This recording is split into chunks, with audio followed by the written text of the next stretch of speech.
get this phone call and it says Baseball Canada. I'm like, oh, no way. So I'm like sprinting out of the shop, just quiet space. Hey, this is Greg. How's it going, Dom? I'm like, whoa, this is going to be like a really cool phone call.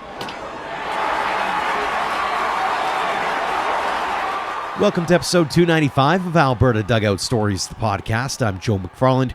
First off, a word of thanks to all who've reached out to Ian and I in the last few days to thank us for our coverage of the Western Canadian Baseball League season and playoffs, as well as for all levels of baseball in this province. It's truly an honor for us to shed a light on the game here and the great work being done both on and off the field. We appreciate the opportunity and love we get from the community in Alberta, and even if the season is starting to slow down a little bit, we are still dedicated to telling more great stories heading into the fall and winter. So again, on behalf of Ian and myself, thank you.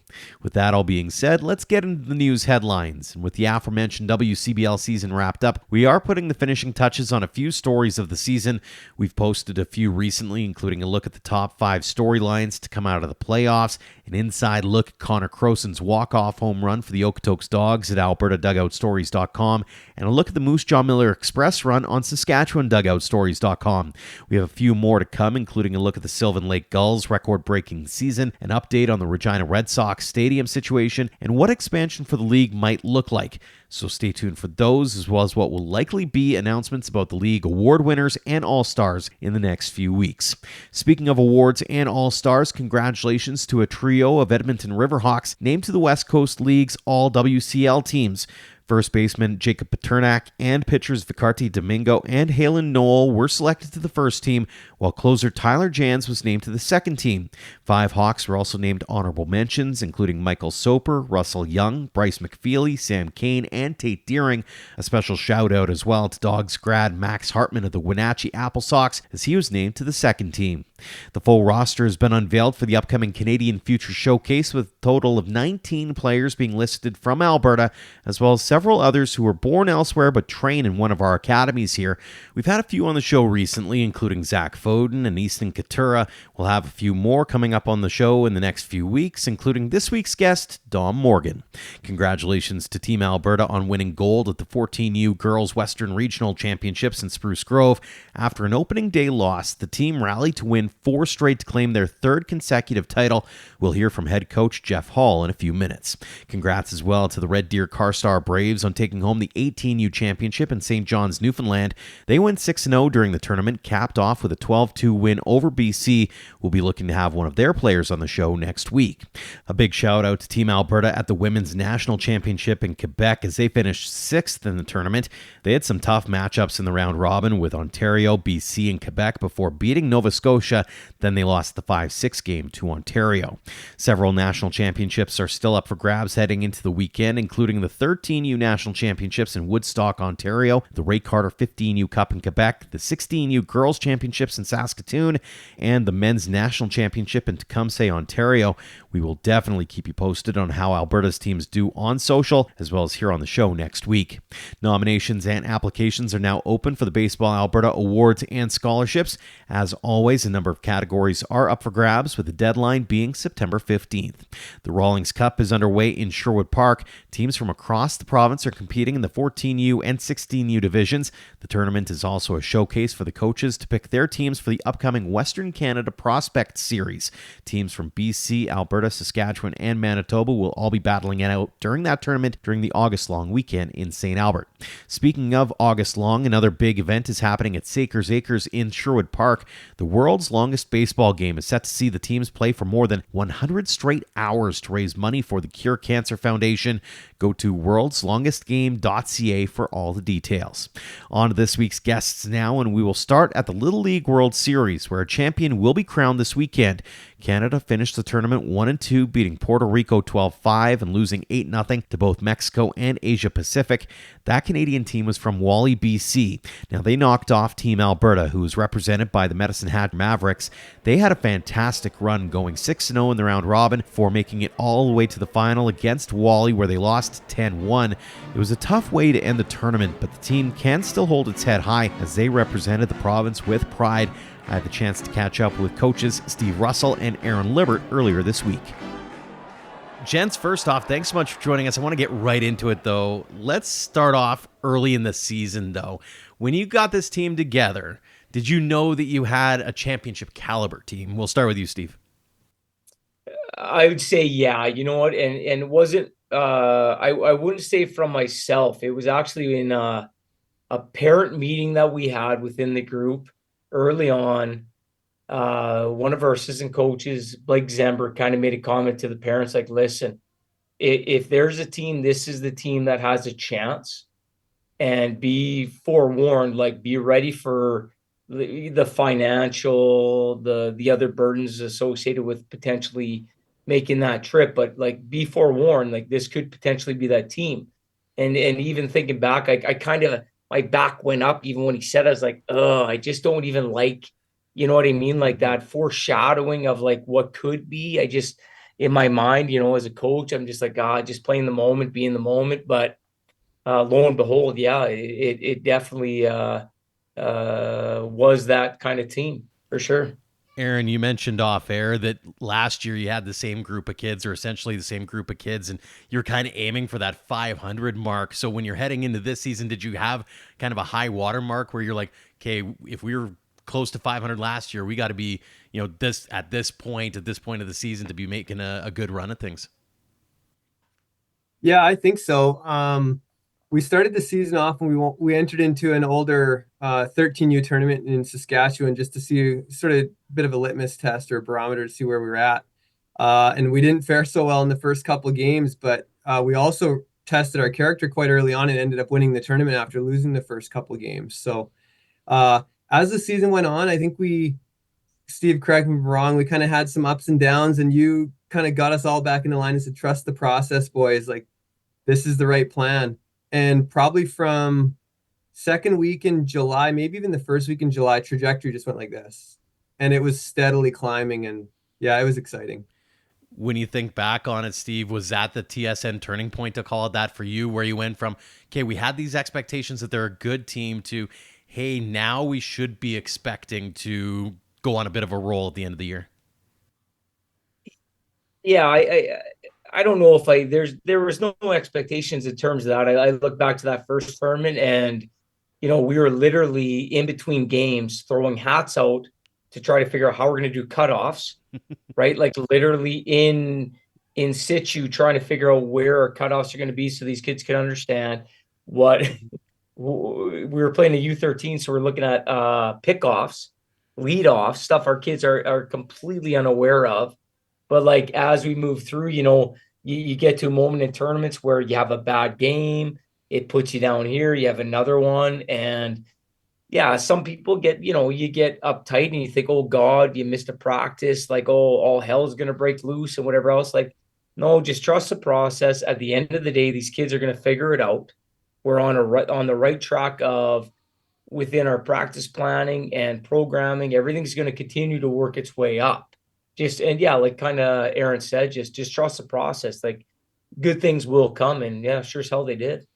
So, Aaron, you guys end up going into playoffs and get the opportunity to represent Alberta. Take us into that tournament to get you into Canadians, and how do you think your team performed? Oh, honestly, I think winning provincials prepared us better than anything could have for nationals. We ended up losing one of our games that put us down to go to the B side, and it's a double elimination tournament. So we had to come up and then win a double dip against Cal West, who's been formidable foe the whole year on the same day. And we beat them 5-4 and then 8-6 in a back-to-back double dip, and it was awesome. It was so exciting. But going into that, we had won our home tournament, and then we won the Lethbridge tournament, and then we were going into provincials. So we were rolling. But yeah, winning provincials, jumping into the Elbow River after we won, it was awesome. Yeah. Steve, talk a little bit about the lead up to nationals and the messaging that you're trying to get across to these kids. This is kind of an experience. It's once in a lifetime kind of idea. What are you trying to get across to them so they can, I'll call it, seize the moment? I had them actually, when we won, as it's all one huge flood of emotion, right? Like I look at coaches, we're jumping, hugging, and bouncing. We didn't know what to do. Like, you're just super excited after that second win. I'm sure we did the same in the first win, Libby, but I honest to God, I couldn't remember what we did on the first win, which is even a bigger win if you're asking me when you look at what it was. Loaded bases, 2 out, no, 1 out. We're Yeah. bringing a new pitcher, a guy that has, he can hit it or not, and just did an unbelievable job in Madden Ellis.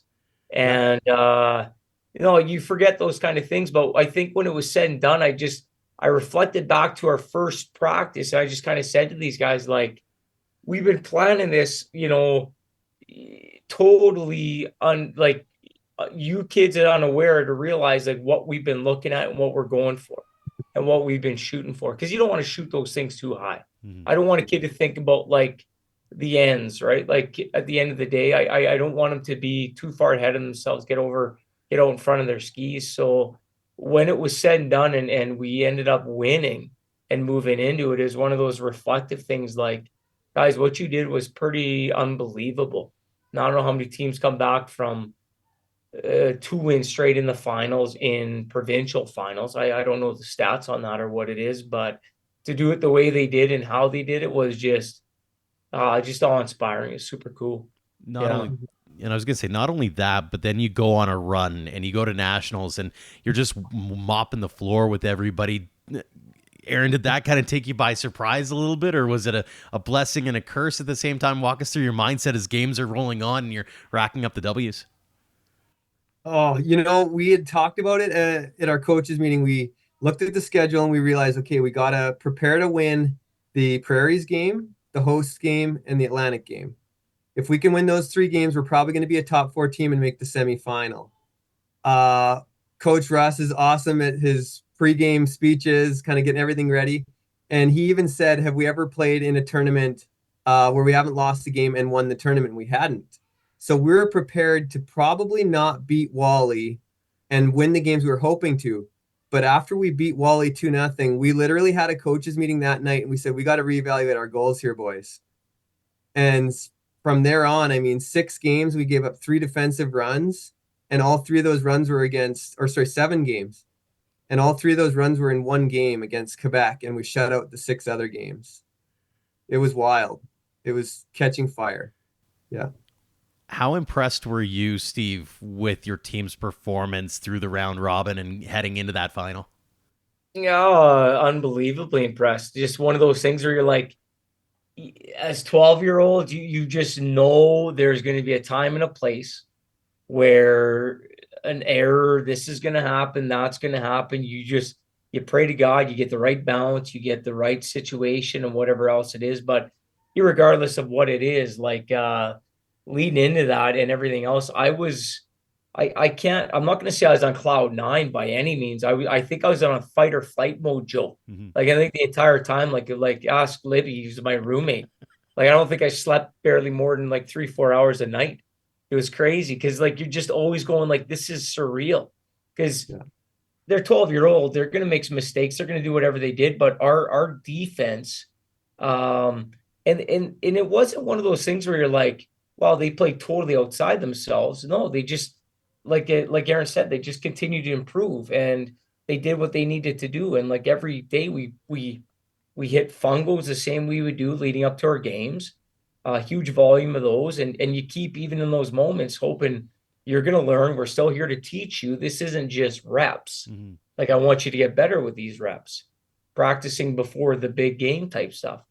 So I wouldn't say that as super surprised, but was I happy with the outcome? Absolutely. Like, that's unbelievable, right? To be 7-0 through round robin and be able to go into first place. That was huge going into that semifinal.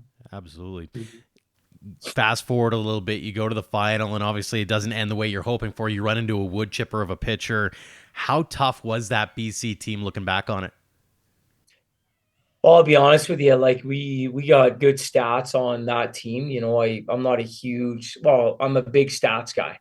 And at the end of the day, within sports, like you look at baseball especially, are you kidding me? Like, I've never seen a bigger statted sport in my life in any realm of sport. But within this team, we knew these guys as we've played them, as I've seen them play every other team. And, it was just unfortunate, not unfortunate. I just got to tip my cap to those kids on that team that were the number 6, 7, 8, 9 guys or whatever they were that were able to hit a one hopper over the fence. Do you know what I mean? That were able to take advantage of the pitch and just, step up to that.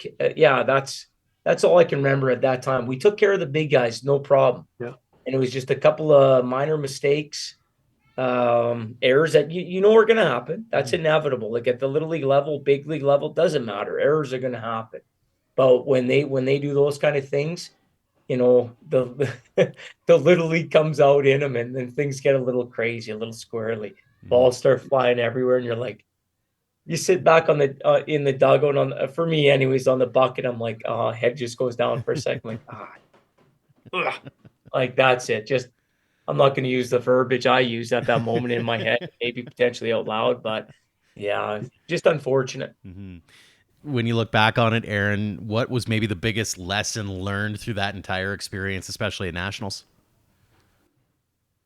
Boy, lessons learned. I think probably some of going back again to the positives with the defense. If you watch any of those games on that home team live stream, the announcer just kept saying how well we played defensively. And like Russ said, we didn't do anything crazy. We just, at Little League, making the outs that you're supposed to make isn't always as easy as it sounds. And our team did that. But I think to think about what lessons we learned, I think going into that final, we finally made a couple of the mistakes we hadn't made in the previous 7 games.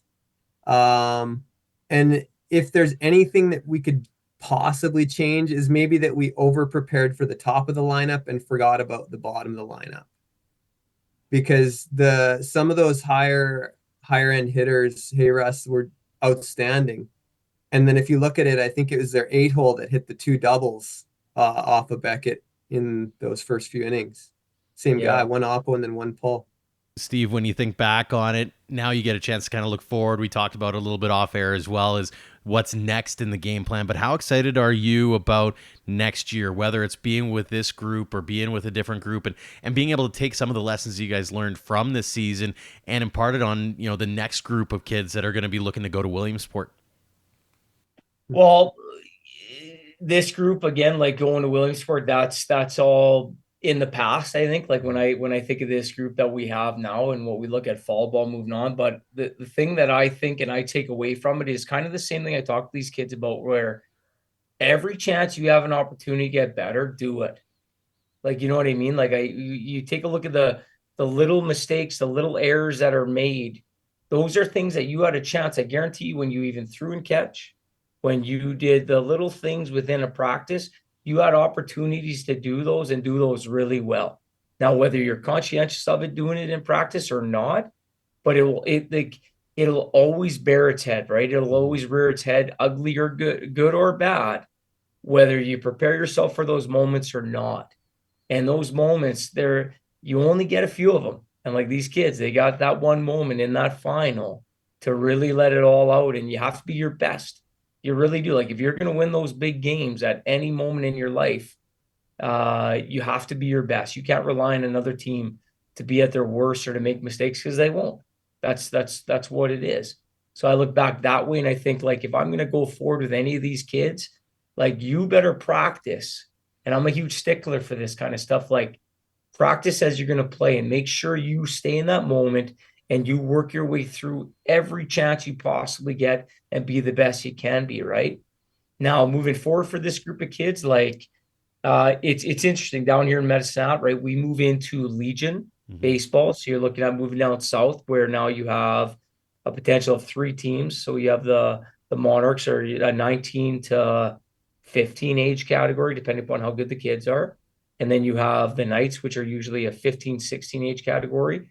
And then Majestics are 14, 15. But a combination of Alberta baseball, I think, a little bit with, again, American Legion out of Montana. So our idea of what Little League is, unfortunately, kind of sad to say it's kind of done. I guess it is. So But to the extent that I see these kids and what they're capable of, oh man, I think like with anybody, I think sky's the limit. It's just a matter of how much are you willing to work in the off season and within practices. What are you willing to put in? How good do you want to be? That's what it comes down to. Absolutely. Final question for you both. It's one we ask everybody here on the show, and we'll start with Steve first, and we'll go to Aaron. What's the game of baseball mean to you? Oh God, it's life. I look at baseball as out of all the sports I've played in my life, one of the hardest. It's one where you see yourself as a god if you are 3 out of 10 successful at bat. When you are in the field and you can make a play that should be routine but yet tough, and you can make it, like you feel great about it. Everything you do, and the way I was raised through the school of Wayne Slosher and Lovell McDonnell, all the way down through all the rest of the crew, like you play for the team, and that's what it comes down to. And it's about you providing something that just helps you achieve your goal of winning in that moment, having a good season, being a good teammate, all of the above. For me, baseball is the epitome of life, your career, your marriage, your relationships, doing everything you possibly can to make the people around you better. Like that's truly what I see baseball as. So like for me, the wins and losses, those are great, but I always look at it as big picture life type stuff where I'm going, if you're able to do this well, it doesn't mean about wins or losses, but if you can do this well, you are going to kick ass in life, period. Like I think that, and I firmly believe that. Mm-hmm. So for baseball, yeah, it's all encompassing. Yeah, baseball's everything for me too. It's kind of how I've made my best friends, how people know me, how people are starting to understand and know my family. I think baseball is the most individual team sport there is. And individual team sports is your career, it's your profession, it's being part of a group, but still being able to be a successful individual and a leader. Mm-hmm. It's my summer, it's the spring, it's our holidays, it's everything. Yeah. Gents, congratulations on the successes of your team. Congrats to your team on all that they accomplished as well. You did the province proud at nationals, and again, really appreciate you revisiting the season that was. Oh, thanks, Joe. We really appreciate your time. Thanks, Joe. Appreciate it. As mentioned in the news, our next guest helped guide Alberta to a third straight 14U Girls Western Regional Championship this past weekend. After falling 9-5 to BC to open the tournament, Geoff Hall and his team ran the table, scoring wins against Saskatchewan and 2 against Manitoba before facing BC again in the final, where they won 10-4. I chatted with Hall earlier this week about taking the reins and getting the big win. Coach, thanks so much for joining us here on the show. Hey, thanks for inviting me. Western Regional 14U champions, Team Alberta. How does that sound? It sounds pretty good. Yeah, I never really thought about it, actually. I've been involved with the program for about 12 years, and I just went ahead and did what I was asked to do. So very cool. Not only that, you repeat as champions again. That's got to feel pretty good when you think about how things have been rolling for this squad. Yeah, actually, they put the pressure on us. This is the first time I've been involved with the 14U since I got started with Team Alberta. So I won a gold way back in about 2012, I think it was. And then when Chris named me head coach of the 14U team, he said, "Oh, by the way, we're 2-time defending champions." So I was excited for it, and it was nice to have a change and coach the younger group again. Mm-hmm. So let's go through this tournament a little bit. And you lose that opener to BC. What's your message to the team if you have one after what looked like a pretty hard-fought battle? Yeah, so we played BC and we out-hit them 14-5, but our pitching wasn't what it showed through our pre-event and our tryout tournaments. I just talked to the girls and said, okay, we got game one out of the way. We've now all had some time on the diamond and experienced Westerns. Now the jitters are gone, and now we can just go out and have fun and play ball and know what we know how to do, or do what we know how to do. So And then you go and do exactly what you can do. You win 3 in a row to get that rematch with BC. Before we think about what happened during that last game, what was working for the team during that 3-game stretch? Our hitting was phenomenal, right from top to bottom. I had a couple of girls I inserted into the lineup for pinch hits, and they came up with big hits. And like my top hitters were my top hitters, and it's when we ended the tournament, I had 9 hitters that were hitting above 400. So when you have a lineup like that, your deep or your pitching can go to work, and if they have a stumble, you know that you got the big bats behind you to bail you out. Mm-hmm. Then you go into a rematch with BC in the final. Do you say anything different to the girls heading into that one to make sure that their minds are at ease? I mean, they just came off, I think it was a 15-0 victory in the semis, so they're clearly rolling, but you don't want them feeling like they've got this one in the bag kind of thing. No, so when we entered Sunday, my message was this: like, we've been here before. We've all played ball before. This is just another ball game. Let's go out and just break it down, win each pitch, win each at bat, win each inning, and good things will happen. And then we come out with that dominant performance, which surprised me at how well they came together. And then when we got ready for the gold medal game, it was the same thing. It's just another ball game. Let's go out and have fun and play the best ball that we know how to play. And at the end of it, they're going to hang a gold medal around our neck. Mm-hmm. And you did that. Before we get to that particular moment, was there a TSN turning point, so to speak, in this game in your eyes? Something that made you go, okay, we're in a good place right now? Well, I knew which pitcher we were going to get based on how BC had played. So I knew we were going to see their top arm. And she had really good velocity, and our girls actually performed better when they faced better velocity. And we got through that first inning, and that pitcher, their starting pitcher, I think she threw like 35 pitches in the first inning. So it was a tough go for her. And when we came out and guns blazing right off the bat, I knew we were in a good spot.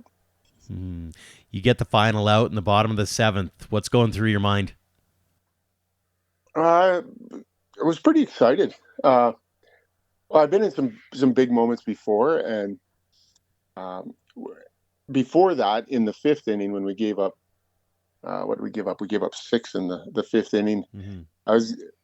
It's not that we weren't playing our best ball. It's just our pitcher got to be a little bit fatigued, and she probably lost about 3 miles an hour off her fastball, and then BC just started hitting the holes and got lucky with some check swing bloops out onto the grass, and then we came back in the top of the 6th and got us back on top, and then we were rolling. So it was interesting because we ended both the 6th and 7th inning with double plays. So it was nice to see our shortstop had bobbled a couple balls early on in the game in that inning when they scored all those runs, and then she got some redemption and got to be a part of those big outs. How cool is that moment when you get the gold medal around the neck? I didn't think of it like that. I was so excited for the team, like to be able to hang medals on each of the players. I only had 2 girls that competed in that event before, so I had a third that made the team, but she chose to go with her own team to her Westerns last year. So to be able to hang the medals on their neck and tell them, what a great job they did and how they persevered was all worth it. Mm-hmm. How proud are you of that particular group and the way they battled this year?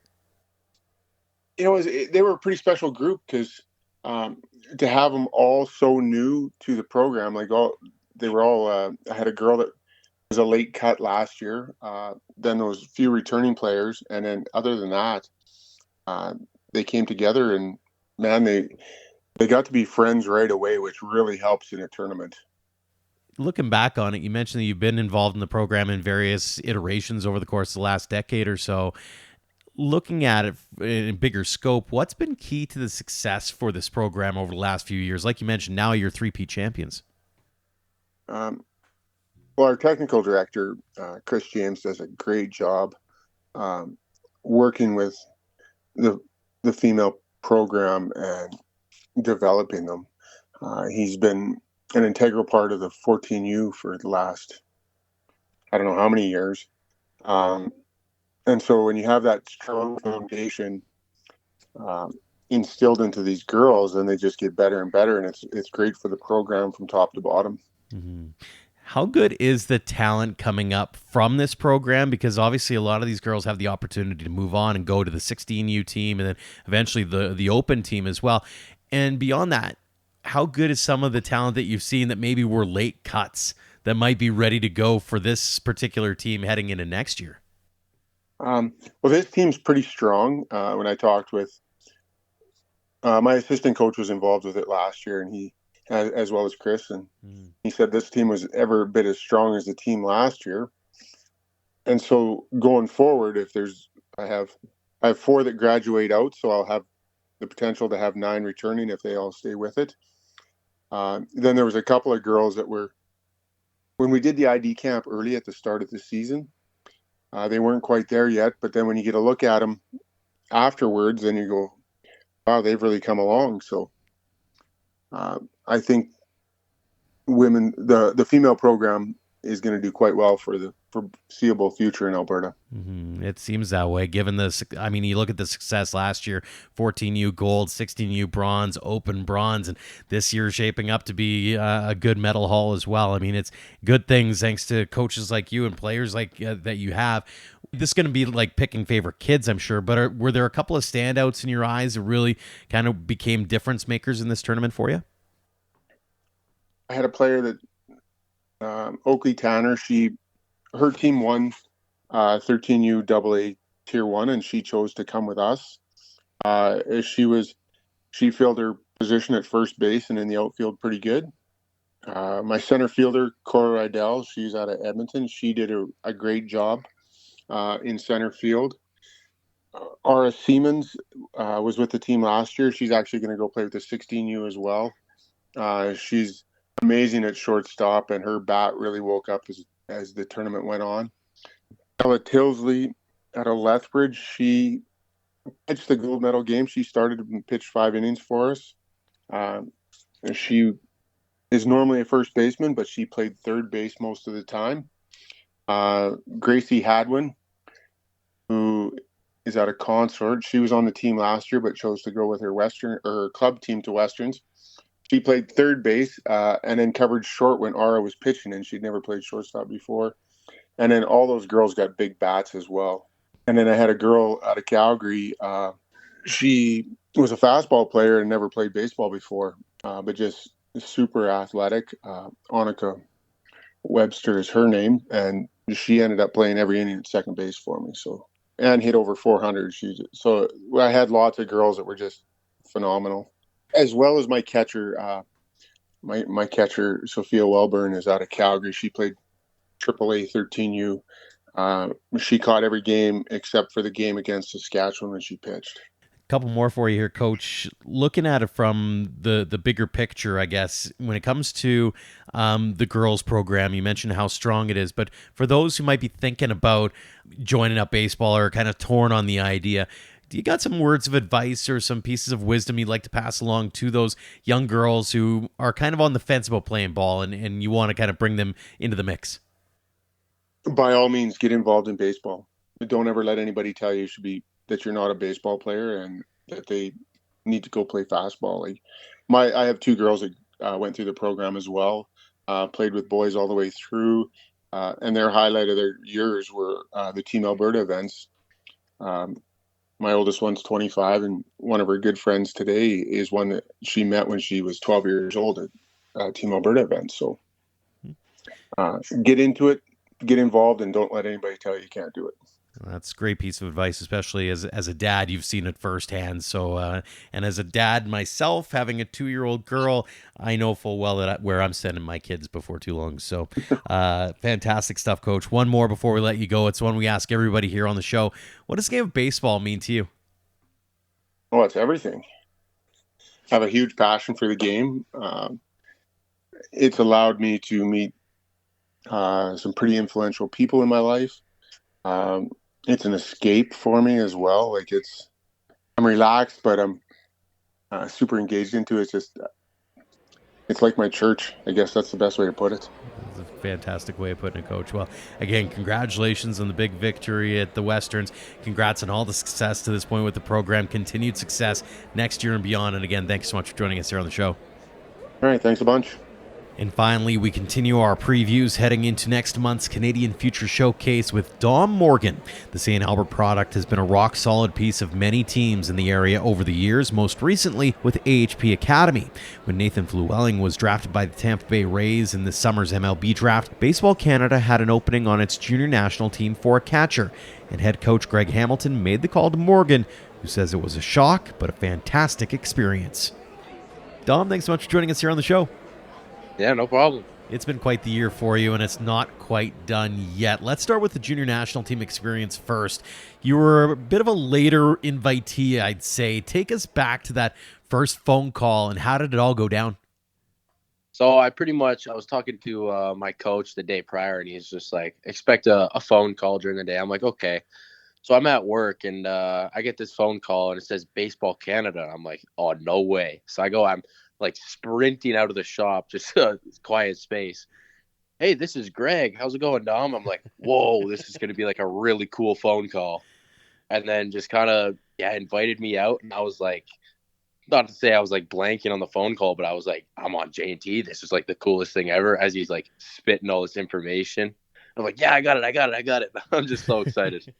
Did you know that you were on their radar at all, or walk us through sort of the work that went into it before even getting that phone call? I honestly, I didn't even know I was on their radar at all. So it was like, when I saw him like calling, I freaked out. I was like, how is this happening?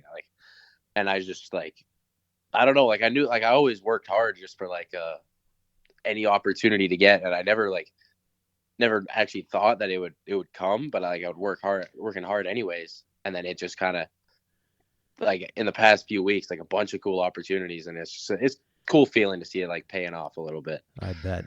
So what was that experience like when you get down there and you're suiting up with all the guys for the first time and you see those Team Canada colors and you get to wear them for the first time?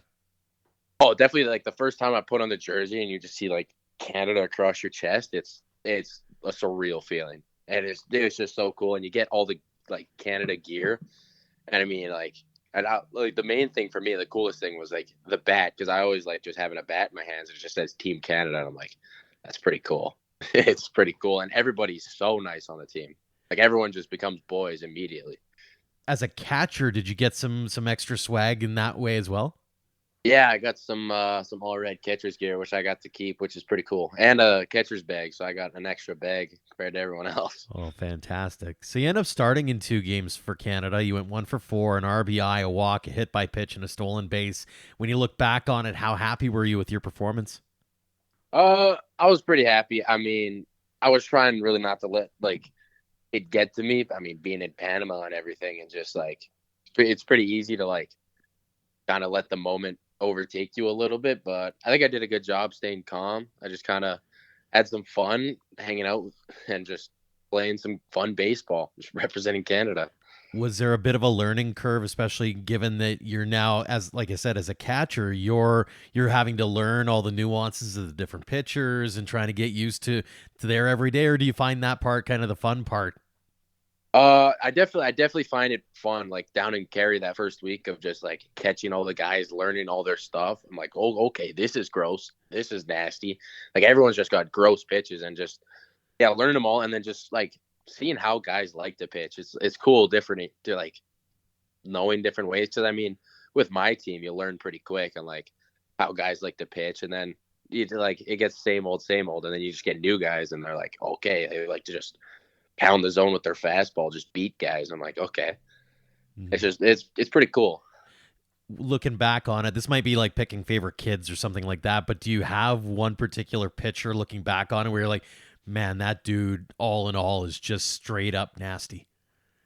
Well, I mean, I was hanging out with I became pretty good boys with Sean Duncan down there. So then when I caught him in Cary, I was like, this is pretty cool. I mean, he's a disgusting pitcher, and he's a youngster. So I definitely really enjoyed catching him. Very cool. Did you learn anything about yourself playing for the junior national team in terms of your own abilities?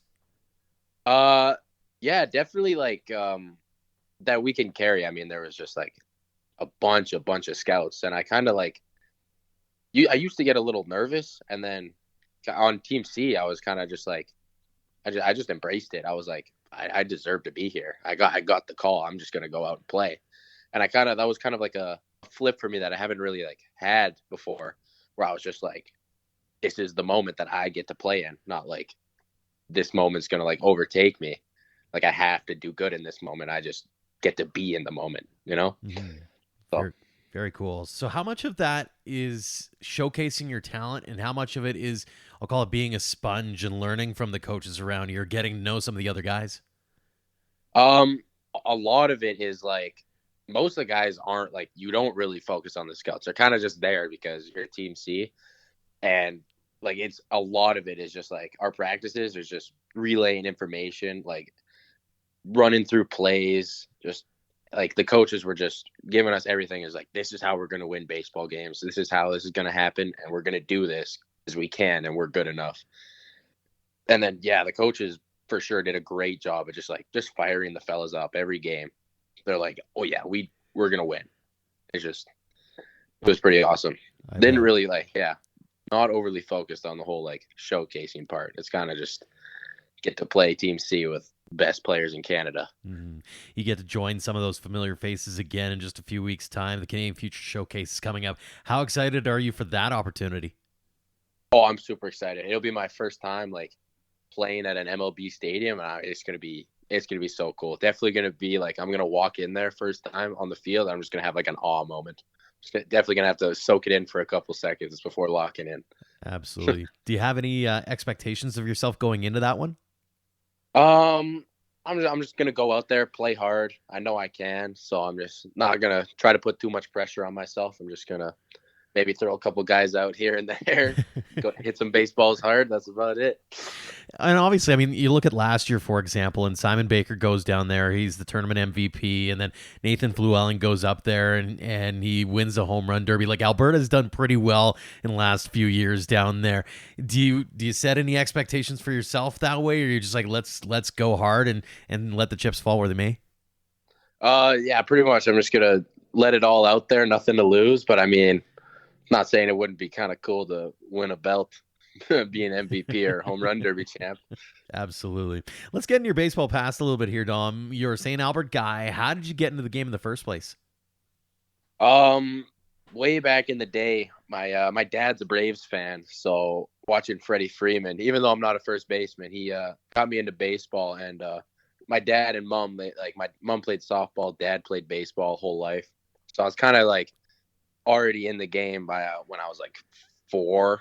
Like I was already swinging a bat and stuff, and then just played my whole life, just every level, and just kept getting better and better. And like a lot of the guys that I'm with on my academy team played with me the whole way too. So got a pretty good connection there.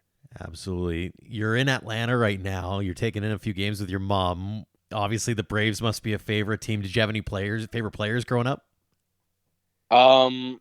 Yeah, big time. I mean, obviously Freeman before he got traded, he was the number one for me. And then it's tough not to be a Blue Jays fan, like being in Canada.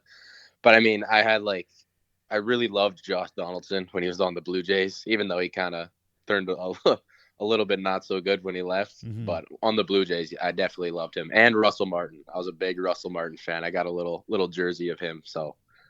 Very cool. When you were growing up, were you a multi-sport guy or was it all baseball all the time? Oh, no, definitely a multi-sport guy. Pretty much like any sport that I touched, I was like half decent at least. So played a little bit of hockey when I was younger, played a little bit of soccer here and there. And then eventually when I started to take baseball more seriously, I was like, okay, gotta cut the other sports out, which sucks because I'm a big golfer. So it's kind of tough to love golf and baseball. Mm-hmm. So absolutely. How to hit left. Doesn't mess with the swing. Absolutely. So when did it turn for you? You talk about that, having to cut a few things out. Do you remember that moment where you're like, okay, baseball seems to be my jam here? It was actually It was funny you say that. I actually have a vivid memory of it. It was just after a game against the Edmonton Blue Jays, and I'm on the car ride home with my dad. I just had like a great game. I think I was like 3 for 3 with 2 doubles and a bomb, and it was like first year Bantam or something. And he's like, "So, are you gonna like pursue baseball?" And I'm just a youngster. I was like, "I don't know. It'd be so cool to make the MLB." And just started going like that. He's like, "Well, if you're gonna take it serious, you're gonna have to like drop the other sports." And then it kind of just ended up going home. Had like a serious sit down with mom and dad, as serious as I could be for being like 14. And yeah, and then I was like, well, you know what? I'm gonna pursue baseball. And then I think a year after that, I joined my academy in their juniors program. So all worked out pretty well, and you segued really well into my next question, which was going to be about AHP, Taylor and Company. What's that program meant to you in your development, not only as a ball player, but obviously as a human being as well? Oh, it's meant everything. I mean, the culture there is phenomenal. Taylor, Ethan, Connor, Honky, Bo, everybody that's there, just in the gym, they just like, you get to work, and then after you're like stretching and you goof off a little bit, not goof off, I mean, but like you have good conversations with everybody, and then practices they're just ran so good. And Taylor does a really good job of gives like a few of us the keys that he trusts, and he said, you guys can come in and hit when you want, which is a big thing for me, because I mean, just having the opportunity to like swing when you want to it's pretty cool. Absolutely. And I mean, the other part of it too is there's been some really early successes with that program too. When you think about guys like Eric Sabrowski you get to watch on a daily basis, or Owen Pote goes and gets drafted this summer, like how cool has it been to see guys that have been through that program and kind of have that dream and aspiration to follow in their footsteps? Oh, it's so cool. I mean, I'm like so proud of everybody that comes through. I mean, especially Owen. I've been boys with Owen for a few years now. Started with the Dukes, and guy, I'm proud of that guy. And catching Eric is like such a cool thing. I mean, you're catching like a pro baseball player. It's just hard not to be like super excited. But yeah, definitely like super proud of everybody, and all the college commits. I mean, they all work so hard to get where they want to go. So you're going to be not too far behind as well. Go back to Eric for a second. You said he caught him. What's it like trying to catch a guy who's got the stuff he's got, with, especially when now you look at him and he's turning a few heads in the Cleveland organization again? Oh yeah, he's doing nasty. First time I caught him, definitely was a frying pan. I did not do that good. His stuff is gross. But I mean, after catching him a few times, get better. But yeah, no, his stuff is nasty for sure. For sure. Yeah, you betcha. So looking back on the young baseball career to this point, do you have any favorite memories or moments in the field where you just kind of had to take that step back and go, man, oh man, I can't believe I get to do this? Well, for sure, definitely just with Team Canada, I had a moment where I was just like, just on the field, especially when we were in Cary and played like the actual USA team, and there's like some big names on the team. I was like, whoa, this is legit. And then another really cool one for me was back last fall when our academy was doing like the Best of the West qualifier, and go down like 3-0 early in the first, and then I hit a three-run bomb bottom of the first, and it just completely swung the game. And I was like, yeah, that was a pretty cool moment. Oh, I bet.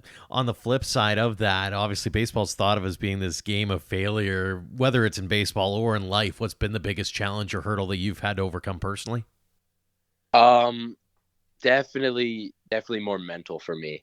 Like I got all the physical skills in the world, not to sound like egotistical, but definitely like the mental hurdle is a tough one. Finding ways to like not be scared to fail. That was a big jump for me that I took in the last year. Because before that, I'd get really like shaky, almost like anxious, like just like wanting to do everything I can, and then like feeling like I need to do it instead of just like I get to do it, that type of thing. So definitely the mental side is the biggest challenge for me. But I mean, with Taylor, we do mental game meetings like every week, so definitely helped me a lot there. I bet. A few fun ones for you here, Dom. First off, what's your favorite ballpark food when you get to be there as a fan? Oh, definitely a hot dog. You can't go wrong with a hot dog. I What- mean, you're at a baseball park. It's just got to be. What are your toppings? I'm pretty simple. I like my ketchup and mustard. That's about it. Oh, so you're Pretty both simple. kind of guy. It's become a contentious issue here on the show. Is that different guys are either hardcore ketchup or hardcore mustard and nothing in between. But I'm like you. I like both. So kudos, high five from a distance. Second, who's your favorite teammate of all time? Favorite teammate of all time? Oh, that's a tough one. That's a real tough one. No pressure. Oh, I got a big mentor for me. Like playing just with him my whole life was Jack Jewell. Just I always looked up to the guy and just always was that role model. Mhm. Funnest teammate though was probably Owen. I mean, the battery that we had was just it was a pretty cool for a few years, and especially with the things that he did. I bet. And finally, what's your walk-up tune when you get to pick it? Oh, I haven't gotten to pick one in a few years. I think my most recent picked one was Gasolina. I think that was a few years ago. That is definitely an oldie but a goodie. So that's Yeah. fantastic. A couple more. They're the standard ones we like to ask athletes here. When you're back at AHP and you get to talk to those young guys who are just starting out on their journeys and they want some advice on how to get to where you are now, what are you telling them? You just gotta love the work. Like you just gotta love to get better and struggle. Because I mean, that was like, I love challenging myself, like extra hard, like machine work and stuff like that, and some count BP, live on lives, like from a short box. Like I love challenging myself and like making myself get better, not failing to get better. So that's what I tell the young guys. It's just you gotta put in the work and you gotta love to do it. Absolutely. And the final one we ask everybody, what does a game of baseball mean to you? Oh, it means everything. I mean, God, it's number one. I mean, obviously the goal is just go play Division I baseball, get drafted, and it's just keep going from there. Take it as far as I can go with it, and then whatever happens, happens. But it means everything to me. It's been my whole life for like for as many years as I can remember, and it's just it means everything. Well, it's been a great opportunity to get to know a little bit more about your story, Dom. Really appreciate the time. Congrats on all the success to this point. Continued success as the Canadian Future Showcase come upon us and beyond. And again, thanks so much for joining us here on the show. Yeah, no problem. Thanks for having me. Thanks again to Steve Russell, Aaron Lybbert, Geoff Hall, and Dom Morgan for joining us this week. And thanks to all of you for downloading and listening. If you haven't already, leave us a rating and review on your favorite app to help spread the word about ADS. And make sure to hit subscribe as we will get back to our regular Thursday release dates next week. A tip of the cap, as always, to our Platinum supporters, the Okotoks Dogs, Under the Lights Sports and Entertainment, and the Western Canadian Baseball League for their continued support and generosity, which helps us cover costs like web hosting fees and travel. If you'd like to join our roster of sponsors, head to albertadugoutstories.com/supporters. Until next time, thank you for all of your support online, on social, and on air of Alberta Dugout Stories.